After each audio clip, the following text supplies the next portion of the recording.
Hola a todos, el día de hoy vamos a continuar con la lectura de María de Jorge Isaac y vamos en la parte número 3. Capítulo 8. A primera noche llamó Emma a mi puerta para que fuera a la mesa. Me bañé el rostro para ocultar las huellas de las lágrimas y me mudé los vestidos para disculpar mi tardanza. No estaba María en el comedor, y en vano imaginé que sus ocupaciones la habían hecho demorarse más de lo acostumbrado. Notando mi padre un asiento desocupado, preguntó por ella y Emma la disculpó diciendo que desde esa tarde había tenido dolor de cabeza y que dormía ya. Procuré no mostrarme impresionado y haciendo todo esfuerzo porque la conversación fuera amena, hablé con entusiasmo de todas las mejoras que había encontrado en las fincas que acabábamos de visitar. Pero todo fue inútil. Mi padre estaba más fatigado que yo y se retiró temprano. Emma y mi madre se levantaron para ir a acostar a los niños y ver cómo estaba María, lo cual le agradecí sin que me sorprendiera ya ese mismo sentimiento de gratitud. Aunque Emma volvió al comedor, la sobremesa no duró largo tiempo. Felipe y Eloísa, que se habían empeñado en que tomara parte en su juego de naipes, acusaron de soñolientos mis ojos. Aquel había solicitado inútilmente de mi madre permiso para acompañarme al día siguiente a la montaña, por lo cual se retiró descontento. Meditando en mi cuarto, creí adivinar la causa del sufrimiento de María. Recordé la manera como yo había salido del salón después de mi llegada y cómo la impresión que me hizo el acento confidencial de ella fue motivo de que le contestara con la falta de tino propia de quien está reprimiendo una emoción. Conociendo ya el origen de su pena, habría dado 1000 vidas por obtener perdón suyo, pero la duda vino a agravar la turbación de mi espíritu. Dudé del amor de María. ¿Por qué pensaba yo, se esfuerza mi corazón en creerla sometida a este mismo martirio? Considéreme indigno de poseer tanta belleza, tanta inocencia. Écheme en cara ese orgullo que me había ofuscado hasta el punto de creerme por él objeto de su amor, siendo solamente merecedor de su cariño de hermana. En mi locura pensé con menos terror, casi con placer, en mi próximo viaje. Capítulo 9. Levantéme al día siguiente, cuando amanecía. Los resplandores que delineaban hacia el oriente las cúspides de la cordillera central doraban en semicírculo sobre ella algunas nubes ligeras que se desataban las unas de las otras para alejarse y desaparecer. Las verdes pampas y selvas del valle se veían como al través de un vidrio azulado, y en medio de ellas algunas cabañas blancas, humaredas de los montes recién quemados, elevándose en espiral y alguna vez las revueltas de un río.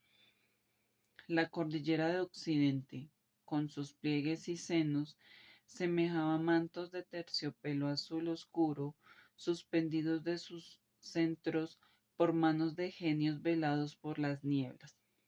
Al frente de mi ventana, los rosales y los follajes de los árboles del huerto parecían temer las primeras brisas que vendrían a derramar el rocío que brillaba en sus hojas y flores. Todo me pareció triste. Tomé la escopeta hice una señal al cariñoso Mayo, que sentado sobre las piernas traseras me miraba fijamente, arrugada la frente por la excesiva atención, aguardando la primera orden, y saltando el vallado de piedra, cogí el camino de la montaña. Al internarme, la hallé fresca y temblorosa bajo las caricias de las últimas horas de la noche. Las garzas abandonaban sus dormideros, formando en su vuelo líneas ondulantes que plateaba el sol, como cintas abandonadas al capricho del viento. Bandadas de numerosos loros se levantaban de los guaduales para dirigirse a los maizales vecinos, y el dios Tedé saludaba al día con su canto triste y monótono desde el corazón de la sierra. Bajé a la vega montuosa del río por el mismo sendero por donde lo había hecho antes tantas veces 6 años antes. El trueno de su raudal se iba aumentando, y poco a poco después descubrí las corrientes impetuosas al precipitarse en los altos, convertidas en espumas hervidoras en ellos, cristalinas y tersas en los remansos, rodando siempre sobre un lecho de peñascos afelpados de musgos, orlados en la ribera por hiracales, helechos y cañas de amarillos tallos, plumajes sedosos y semilleros de color púrpura. Detúveme en la mitad del puente, formado por el huracán con un cedro corpulento, el mismo por donde había pasado en otro tiempo. Floridas parásitas colgaban de sus lamas y campanillas azules y tornasoladas bajaban en festones desde mis pies a merecerse en las ondas. Una vegetación exuberante y altiva abovedaba a trechos el río, y al través de ella penetraban algunos rayos del sol naciente, como por la techumbre rota de un templo indiano abandonado. Mayo aulló, cobarde en la ribera que yo acababa de dejar, y a instancias mías se resolvió a pasar por el puente fantástico, tomando enseguida, antes que yo, el sendero que conducía a la posesión del viejo José, quien esperaba de mí aquel día el pago de su visita de bienvenida. Después de una pequeña cuesta, pendiente y oscura, y de atravesar a saltos por sobre el arbolado seco de los últimos derribos del montañés, me hallé en la placeta sembrada de legumbres, desde donde divisé humeando la casita situada en medio de las colinas verdes que yo había dejado entre bosques, al parecer indestructibles. Las vacas, hermosas por su tamaño y color, bramaban a la puerta del corral buscando sus becerros. Las aves domésticas alborotaban recibiendo la ración matutina. En, en las palmeras cercanas que había respetado el hacha de los labradores se mecían las oropéndolas bulliciosas en sus nidos colgantes, y en medio de tan grata algarabía oíase a la vez el grito agudo del pajarero, que desde su barbacoa y armado de ondas espantaba a las guacamayas hambrientas que revoloteaban sobre el maizal. Los perros del antioqueño le dieron con sus ladridos aviso de mi llegada. Mayo, temeroso de ellos, se me acercó mohíno. José salió a recibirme, el hacha en una mano y el sombrero en la otra. La pequeña vivienda denunciaba laboriosidad, economía y limpieza. Todo era rústico, pero estaba cómodamente dispuesto y cada cosa en su lugar. La sala de la casita perfectamente barrida, pollos de guadua alrededor, cubiertos de esteras de junco y pieles de oso, algunas estampas de papel iluminadas representando santos y prendidas con espinas de naranjo a las paredes sin blanquear. Tenía a la izquierda la alcoba de la mujer de José y la de las muchachas. La cocina, formada de caña menuda y con el techo de hojas de la misma planta, estaba separada de la casa por un huertecillo donde el perejil, la manzanilla, el poleo y las albahacas mezclaban sus aromas. Las mujeres parecían vestidas con más esmero que de ordinario. Las muchachas, Lucía y Tránsito, llevaban enaguas de zaraza morada y camisas muy blancas con golas de encaje ribeteadas de trencilla negra, bajo las cuales se escondían parte de sus rosarios y gargantillas de bombillas de vidrio color de ópalo. Las trenzas de sus cabellos, gruesas y de color de azabache, les jugaban sobre las espaldas, al más leve movimiento de los pies desnudos, cuidados e inquietos. Me hablaban con suma timidez, y su padre fue quien, notando eso, las animó diciéndoles, ¿acaso no es el mismo niño Efraín, porque venga del colegio sabio y llamoso? Entonces se hicieron más joviales y risueñas. Nos enlazaban amistosamente los recuerdos de los juegos infantiles, poderosos en la imaginación de los poetas y de las mujeres.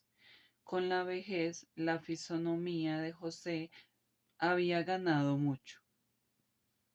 Aunque no se dejaba la barba, su faz tenía algo de bíblico, como casi todas las de los ancianos de buenas costumbres del país donde nació. Una cabellera cana y abundante le sombreaba la tostada y ancha frente, y sus sonrisas revelaban tranquilidad de alma. Luisa, su mujer, más feliz que él en la lucha con los años, conservaba en el vestir algo de la manera antioqueña y su constante jovialidad dejaba comprender que estaba contenta con su suerte. José me condujo al río y me habló de sus siembras y cacerías mientras yo me sumergía en el remanso diáfano desde el cual se lanzaban las aguas formando una pequeña cascada. A nuestro regreso, encontramos servido en la única mesa de la casa el provocativo almuerzo.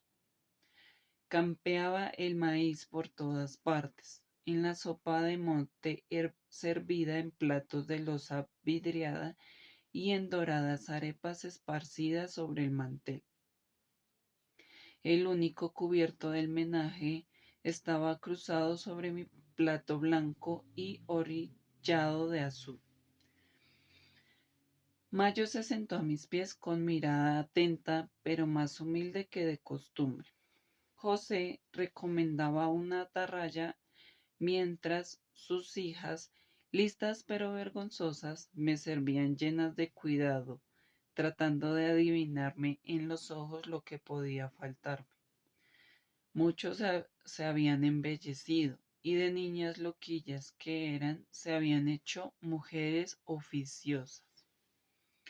Apurado el vaso de espesa y espumosa leche, postre de aquel almuerzo patriarcal, José y yo salimos a recorrer el huerto y la rosa que estaba cogiendo.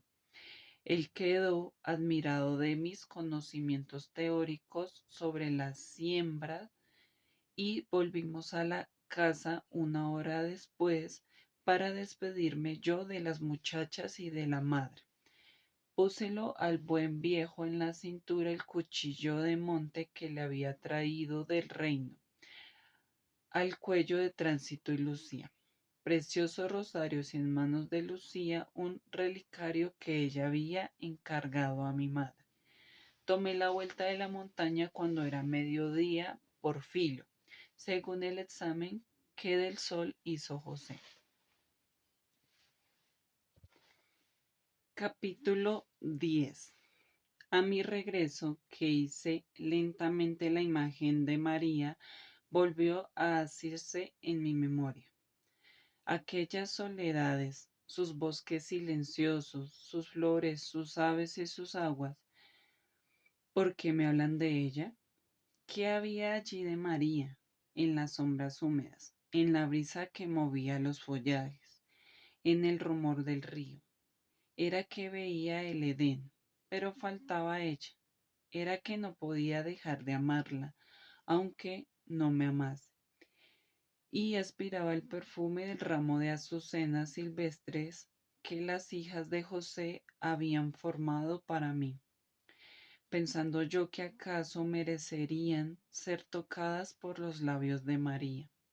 Así se habían debilitado en tan pocas horas mis propósitos heroicos de la noche. Apenas llegué a casa, me dirigí al costurero de mi madre. María estaba con ella.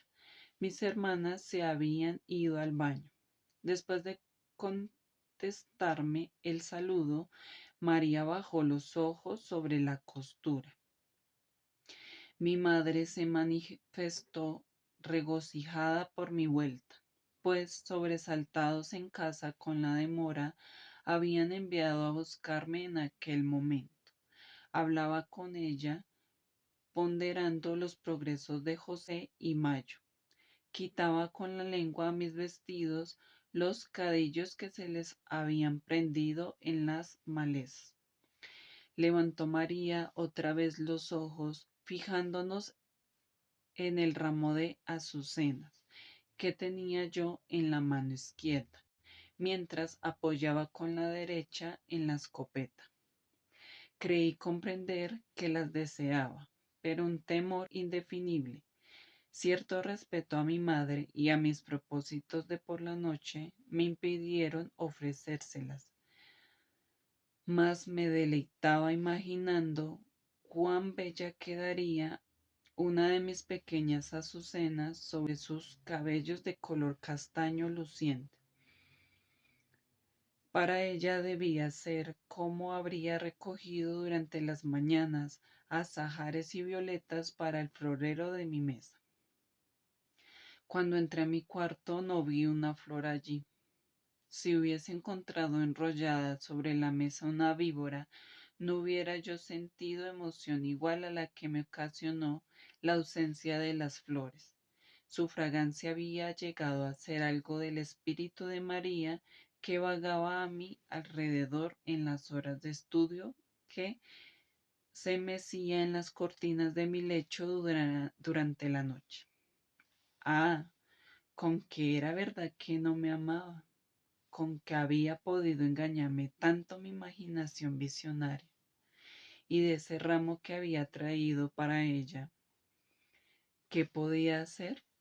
Si otra mujer bella y seductora hubiese estado allí en ese momento, en ese instante de resentimiento contra mi orgullo, de resentimiento con María, a ella lo habría dado a condición de que lo mostrase a todos y se embelleciera con él. Lo llevé a mis labios, como para despedirme por última vez de una ilusión querida, y lo arrojé por la ventana. Gracias por llegar hasta aquí y escuchar esta parte de este audiolibro. Si disfrutaste esta lectura, te invito a que puedas eh, recorrer un poco sobre mi contenido, escuchar los audiolibros que aparecen en mi canal y que te puedas suscribir. Los espero en la próxima lectura. Gracias.